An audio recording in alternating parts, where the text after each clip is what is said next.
Right, hello Nerdaholics, this is Jack. I'm doing a quick solo video here, just to do a review of Doctor Who, Series 11, Episode 2, The Ghost Monument, the second well, not the second part, but the resolution to the cliffhanger that we had from last time, with the Doctor and everyone being left in space, while looking for the TARDIS.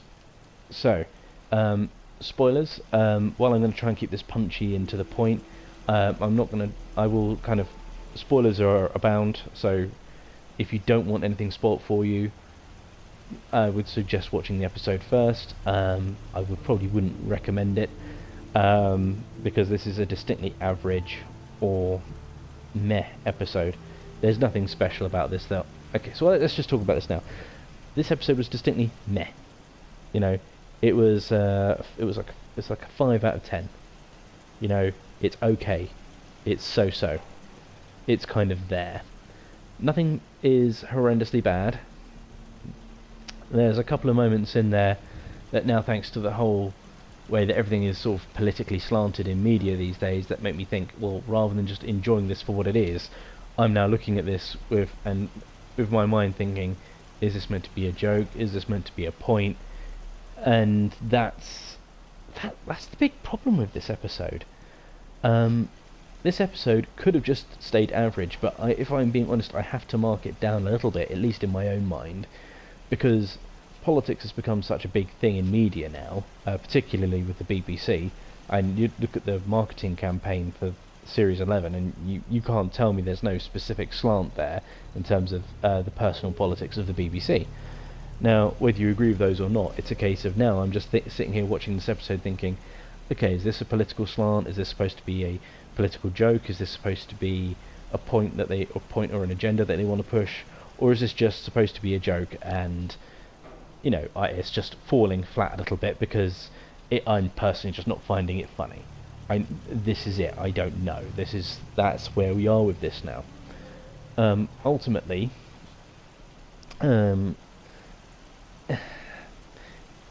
the episode, yeah, in terms of the actual acting from the people there, I'd be interested to see the filming order, like when they filmed scenes for various episodes. I'd be interested to find out, because this is the second episode to be aired, but obviously things get filmed out of order. Then if anyone who's either worked in television knows anything about television and films, when it comes to filming, it's kind of, they don't film Act 1, Scene 1 first, and then film everything in order. It's a case of, okay, we have the sets for this, so we're going to film these things now, then we have the sets for this, and film these bits now, and then cut it all together to make it flow the right way afterwards. So it's always interesting to see. It'd be interesting to see, because I think the acting from everyone is still distinctly a little bit wooden. And I think that's just a case of everyone's still getting used to being in the role.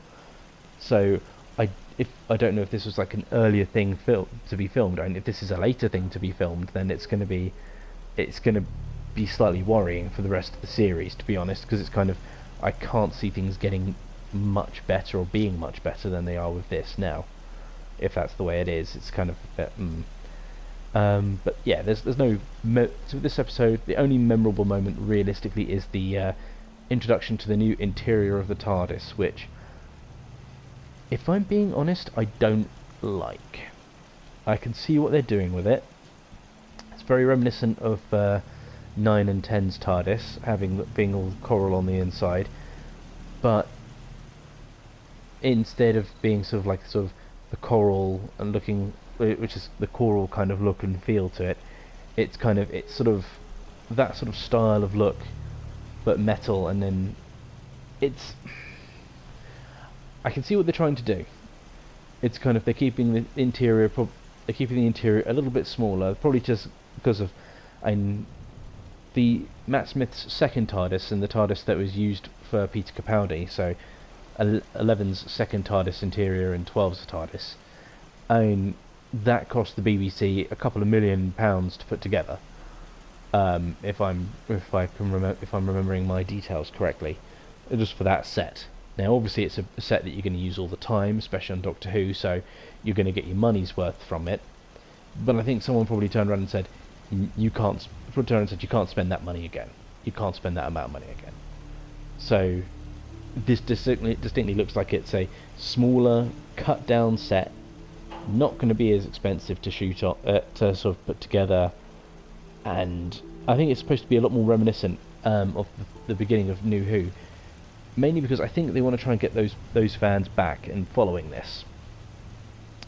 And I hope a few people do. Well, actually, no, not gonna say that. I want people to follow this. No, I'm not even going to say that. I think this episode, if this episode is indicative of where everything is, of the rest of the series, it's just going to be an average to below average series. Because so far, nothing has happened to blow me away. Nothing has happened to show me how wonderful Jodie is as an actress, or how wonderful she is as the new Doctor. She has turned in a passable performance. I have no problems in terms of but I am not, I'm just not feeling it. Okay, it's nothing against her as a person. I'm sure she's lovely, but I'm just not feeling Doctor Who from her, and I'm just not feeling Doctor Who from the series right now. I suppose I need to get a good epic moment from her, because to be fair, I didn't really feel too much from Matt Smith as being the Doctor until we got some of his more sort of epic lines and quotes coming out, which we haven't really had anything like that come out from Jodie just yet. So we'll see. One thing I do want to sort of mention in brief now, and when I do my next video with Sean over, I'm going to think this need to be a topic of conversation that we do. Having 3 companions with the Doctor, I think, is too much. I think what you've got so far, because with this episode in its entirety, you could lift out any two of those companions, and nothing would change. Nothing changes at all, because none of them contribute anything to this episode or this story. That couldn't have been done by, say, one person, or even just the Doctor on her own. You wouldn't need 3 companions, and I think that's gonna be an issue going forward, because Ryan, Graham, and Yasmin. Someone tell me. I think Yasmin had 3, maybe 4 lines in the whole thing. I don't remember her sort of saying much, of anything. Nothing noteworthy of any significance. I mean, she didn't do anything that was really that impactful for the story, or that necessitated her being there. Graham, same thing. He almost had a moment with Ryan about stuff like, you need to talk about your gran and everything, to help you get through the emotions of everything, because for them it's only been a week or 2 since she passed away, and maybe a few days since they had the funeral. So I get that that's going to be fairly raw for him, and something that he would probably want to talk about, but he's just kind of like, no, don't want to talk about it yet. And it's like, okay, but that's not a massive moment, and that doesn't really need to be in this episode. And in fact, you could argue that the story would flow better from a narrative point of view, that if you had saved that for when they're back on modern day Earth, because I'm going to assume that at some point there's going to be an episode where they go back to modern day Earth and deal with something there, because that's generally the beats that Doctor Who tends to go through. And it could be, you could have done a story of him running off, of Ryan running off with the Doctor, because it's like, my gran's just passed away, I've just had a funeral, I need to get away from all this, and the Doctor's like, well, I'm going to go travelling, do you want to come with me as my friend? It's my companion. That would work. That would work very well. It would make sense, and you have enough of you have a good reason for them wanting to get away from everything for a while. But then you don't need Yaz or Graham for that at all.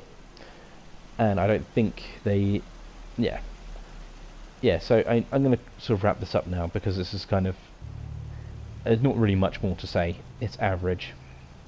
It's meh. It looks very cinematic, but you know what? If you're trying to do a story, you've got too many characters in there. Trying to give any of them enough screen time to make me feel anything for them, it's just not really working.